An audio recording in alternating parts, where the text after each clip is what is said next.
Салам радиосунда жаңылыктар.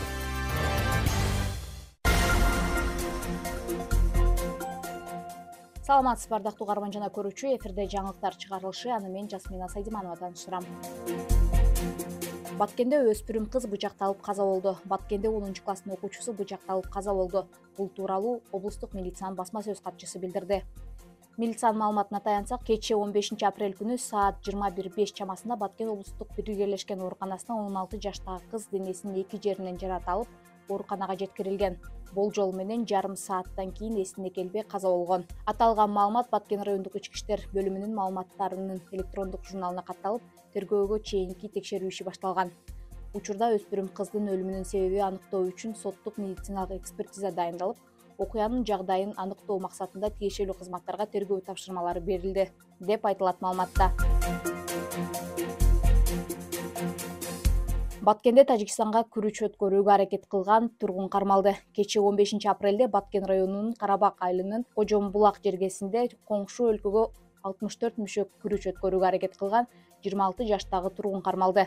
Бул тууралуу чек ара кызматынын Баткендеги башкармалыгынан билдиришти. Маалыматка ылайык, аныкталган мүшөктөрдү күрүчтөр болжол менен ар бири 40-50 килограммдан болгон.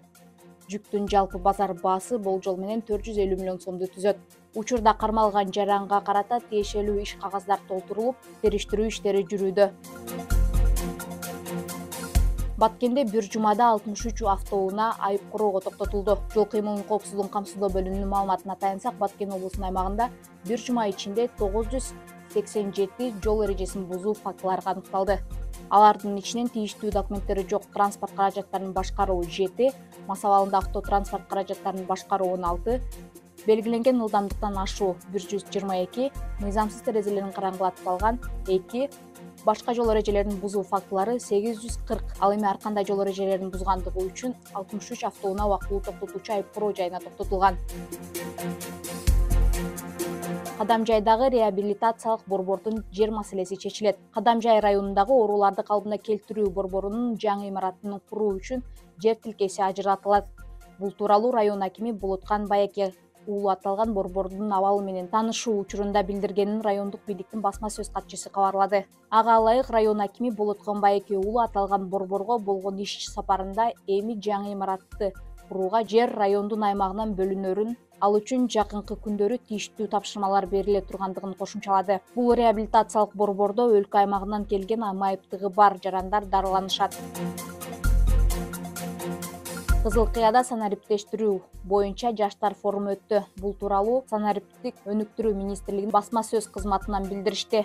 Маалыматка караганда, аймактык жаштар форумуна жогорку окуу жайлардын студенттери жана Баткен облусунун жаштар уюмдарынын активдүү мүчөлөрү катышты.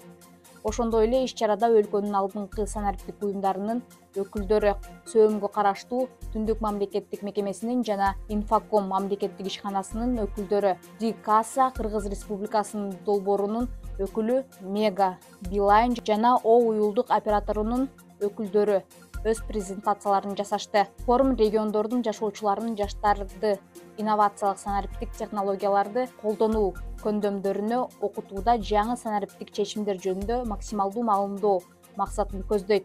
Алдыда ушул сыяктуу форумдар жыл ичинде Кыргызстандын бардык аймактарында өткөрүлөт. Күндүн маанилүү чыгарылыштары мына ушулар болду. Кийинки эфирден амандашканча саламыңыз түз болсун.